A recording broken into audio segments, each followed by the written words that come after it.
prep. That was 2. Noah, Caitlin, Philip, thank you. All In with Chris Hayes starts right now. Tonight on All In. I don't want to be disappointed by Congress. Do you understand me? President Trump on teleprompter and off his populist message. We have no choice. We must lower our taxes. Tonight, the ever-shrinking power of this presidency with Dan Rather, Maxine Waters, and Colonel Lawrence Wilkerson. Then, as the floodwaters and death toll rises in Texas, Congress considers cutting disaster funding. Plus, new developments on the Russia investigation and what Trump voters think about their pick for president. Why doesn't he just quit that tweeting? He just needs to learn to mind his P's and Q's. He couldn't be any worse at achieving goals in politics. But All In starts right now. Good evening from New York. I'm Chris Hayes. We have some breaking news literally just published a few minutes ago. We had a show that we were going to give you, and now we're giving you this because I think this is extremely significant. It's an article in the Politico that just published that says that Robert Mueller, who's of course the special counsel who's investigating the Russia, leading up the Russia investigation, is working with Eric Schneiderman, who is the Attorney General of the state of New York. And the significance of that, as they look at Paul Manafort's finances, is that New York state crimes would not be covered by a presidential pardon. Think about that for a second. To explain more, on the phone with me now, the reporter who broke the story for Politico, Josh Dawsey. Josh, what have you learned? Sure. So Bob Mueller and Eric Schneiderman have worked together in recent weeks, I think the past couple months or so, sharing evidence, both looking at what their subpoenas have unearthed, both of their teams talking to each other at length, and both of them escalating their strategy on Paul Manafort, the former campaign chairman of the Trump campaign, and, you know, a very prominent and loyal backer of the president. It's unclear right now whether that means state charges will be filed instead of federal charges. But as you noted earlier on air, the president can pardon for federal crimes. He cannot pardon for state crimes. So if, let's say, Eric Schneiderman, who is the Trump foe, eventually brought charges against Paul Manafort, the president would be more hand-tied than he would be in a federal case. So I want to just make this very clear for folks. The subtext here, what's implicit in this, and perhaps it's explicit in your reporting, is strategizing on the part of Mueller and Schneiderman about the possibility down the road of presidential pardons, and the fact that the possibility of a future pardon will likely be affecting Manafort's decision about whether he cooperates with investigators or not. Well, I want to be clear with your viewers. We don't know for sure that the two of them have talked about pardon and the strategy. We do know earlier this summer that Bob Mueller approached Eric Schneiderman. The two of them have been working in concert. We know that people close to Manafort say that Mueller has been pressuring him to cooperate. You know, has approached his son-in-law, showed up for a raid at his house, has taken pretty aggressive tactics to try to get him to cooperate. And we know that the president just used his first presidential pardon on Joe Arpaio and has stated on Twitter that, you know, he would consider asserting presidential pardon. He said no one can question that. He said he didn't have any plans at the time, but no one can question that power. So a lot of it is more writing on the wall and tea leaves here on why the cooperation is happening now and the strategy between the two men who have totally disparate investigations, but in some way they may dovetail here in the upcoming weeks and months. And in terms of Manafort, and you mentioned this before, I mean, the amount of pressure he's under is enormous. FBI pre-dawn raid on his house, his former business associates, including his former attorney, we've just learned today, being subpoenaed to appear before a grand jury. They are putting the screws to him unquestionably, right? Certainly, 100%. That has accelerated in recent weeks. When you start talking to someone's family members and showing up at their house at 6 a.m., that's inevitably a sign that pressure is escalating. It seems that both of the men, Eric Schneiderman and Bob Mueller, have obtained significant evidence on Paul Manafort. Again, I want to be clear, we don't know that there's enough evidence to bring charges. You know, that's obviously not preordained, but both of them have significant reams of evidence. Both of them have subpoenaed his business partners, have looked into his tax records, have, you know, dug into his family history and offshore accounts. Both of them have reams of evidence on Paul Manafort, and by cooperating and joining forces, you know, they're showing each other, here's the evidence we have, here's the evidence you have. The prosecutors are talking about who to approach, how to approach them, and it seems inevitable that if President Trump for some reason, pardoned Paul Manafort proactively, or if Bob Mueller and his team became convinced that, that President Trump was going to pardon them, that a case could, likely proceed in state court.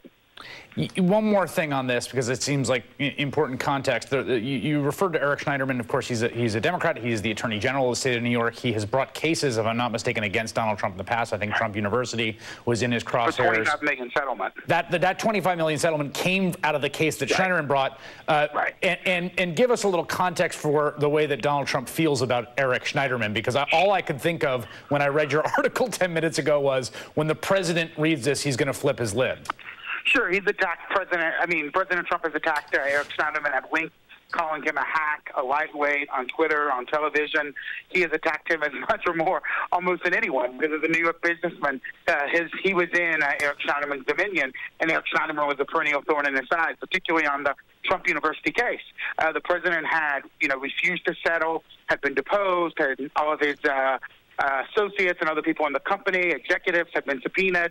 And then he won the presidency. And days after he won the presidency, I think 9 days actually, they settled for $25 million, which goes against the core rule of Donald Trump, is don't settle cases. Once you settle, then everyone thinks you're going to settle in the future, so they keep bringing cases against you.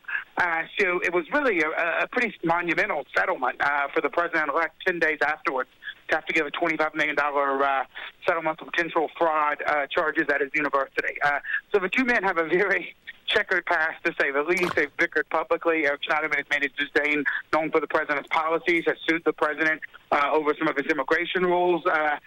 It's not two people who have any love lost for each other, to say the least. All right, Josh Dawsey, that is a really great reporting on your part. It makes things much clearer than they have been, which isn't always the case as this story goes forward. So thank you so much, and thanks for making time. That news that Josh just broke comes amid the other big news in the ongoing Trump-Russia story this week, which was the revelation that President Trump's personal lawyer, Michael Cohen, sent an email to Vladimir Putin's Kremlin seeking help on a project to build a Trump Tower in Moscow, while Trump was running for president. Today, Kremlin has confirmed it received that email from Cohen, although it says it did not respond. Now, Cohen says he discussed the Trump Tower deal with Trump himself on 3 separate occasions, and that Trump signed a letter of intent for the development with a Russian developer. And in 2015, as Trump was running for president, and to many people oddly praising Putin all the time, Trump associate Felix Sater was corresponding with Cohen about that Trump Tower Moscow deal the two men were working on. Some of their emails have become public, including the one that reads, "Buddy, our boy can become president of USA and we can engineer it. I will get all of Putin's team to buy in on this. I will manage this process." Washington Post reports that Sater also wrote to Cohen something to the effect of, "Can you believe 2 guys from Brooklyn are going to elect a president?" according to one person briefed on the email exchange. Remember, we only have a very, very small portion of the emails between Sater and Cohen, so there must be some missing context here, right? I mean, why would 2 guys from Brooklyn think that landing a building deal in Moscow for Trump would have anything to do with getting him elected president, unless there was a lot more going on?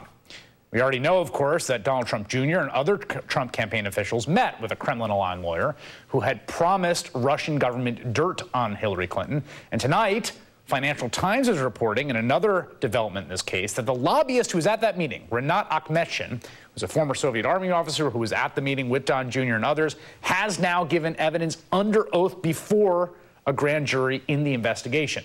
For a look at the significance of all these developments and a few more, I'm joined now by Naveed Jamali, who worked as a double agent for the FBI against Russian military intelligence, and Jill Wine-Banks, who is one of the prosecutors during the Watergate scandal. And before we get to those, I want to go back to Josh's story and talk about that with you, Jill, for a moment. We do not know for certain, I should be clear, that what Schneiderman and Mueller are gaming out is how to apply pressure to Manafort in a way that would be essentially immune from the dangle of a presidential pardon. But watching this story, that has to be figuring in the thinking of everyone right now. And as a former Watergate prosecutor, I imagine you thought of that as well. I think it's a brilliant idea. I think it absolutely could work, because I believe that the abuse of the pardon power could actually amount to an obstruction of justice. And I think the promise of a future pardon for anybody who has been involved in any wrongdoing, and then the pardon of Joe Arpaio, which sends the message to them, and don't worry, even though you lose your Fifth Amendment privilege when I pardon you, you don't have to cooperate. You can be in contempt of court, and I'll pardon that too. So I think that the only way to avoid the abuse of his pardon power is to bring state charges. So maybe he would calm down and he wouldn't do it. But I think that this is a wonderful development. Naveed, going back to the sort of developing story on both the meeting and on the Trump Tower, I want to start on the Trump Tower facts that we've learned. From your experience, is it at all plausible, likely, possible that interactions happening between Felix Sater or Michael Cohen and whoever is on the other side in Russia on the development deal are not being reported back to folks with connections to the Kremlin or to Russian intelligence? No, the only way I can describe this was probably a swipe right moment for Russian intelligence. This was a clear indicator to Russian intelligence. Look, it's the same thing with the statement that Peskov made today, or the fact that Peskov said he didn't respond to this, which factually may be true, but I'm sure that he walked it over to Moscow Center and the Russian intelligence was all over this. So clearly, what this was a signal to Russia is that the Trump orbit is open for business and they're interested in a dialogue, and that is all you need to start with Russian intelligence to start making these entrees into that orbit. You know, there's what we have established so far, based on the facts we know, is this sort of dancing around each other, right? So we've got the Trump folks reaching out to Russia in different avenues. First, we have them on the Trump Tower deal, which has persisted longer than we previously knew. We've got Felix Sater speculating that this will get our guy elected president. I want to talk about that in a second. Rinat Akhmetshin testified before that grand jury. I guess the question is it possible that all the circling never went anywhere other than the circling? You know, no, I think it did go somewhere. I just think that where it went was on the Russian intelligence side, and not the sort of traditional, MFA, the sort of the equivalent of the State Department. I think that, in the case of the testimony, the slam dunk in front of the grand jury would have been if anyone who was in the meeting with Don Jr. Would come out and say not so much what they said to Don Jr., but in fact admit that they were tasked directly by the Kremlin. See, these are, just because they're Russian national doesn't mean that they're actual Russian government officials, which would have been a slam dunk in tying this to a Kremlin operation. I do think that there is a link there. Look, Chris, at the end of the day, one of the last things President Obama did before he left office was to throw out 35 Russian spies and seize 2 intelligence compounds in the United States. I don't think that was coincidence. I am sure there's a connection here. We just don't know about it publicly yet. All right, Jill, I want to ask you about another development that's happened. We now have reporting about subpoenas that have been issued for former Manafort associates, and one of whom is someone that he worked with, and one of whom is his former attorney, which I'm not a lawyer, but I was surprised to see that. My sense is that is rare. What do you make of a subpoena for his former attorney? Before I answer that, can I just add to what Naveed said? Please. Which is when you combine with all of the lies and all of the misleading statements and all of the non-disclosure of meetings with the Russians, when you take Donald Trump's statements, I have no interests in Russia, I have no dealings there, I have no business there, nothing pending, it makes a difference in how you interpret what's going on now and makes it look guilty. But to your question about Manafort's lawyer, it is highly unusual. Attorney-client privilege is a sacrosanct privilege. However, there are at least a few exceptions that could explain it. One, the lawyer could have been acting not as a lawyer, but as a business advisor, much as Michael Cohen frequently did. And as a business advisor, you don't have attorney-client privilege. It could be that they were plotting a crime, and they're both guilty, and that wouldn't be covered. It could also be that a third person was in the room who doesn't share the privilege, and that voids the privilege. So there are some exceptions to the privilege that could explain why they're going after the lawyer. All right, Naveed Jamali, Jill Wine-Banks, thank you both for being with me tonight. And joining me now, I have Democratic Congresswoman Maxine Waters, who has been quite outspoken about the Russia investigation. What do you make of the latest developments? Well, I am not at all surprised. I have always anticipated that the dots would be connected, that certainly there was collusion, and certainly that all of those allies around this president, which I dubbed the Kremlin clan, have been in some way connected with Putin and or the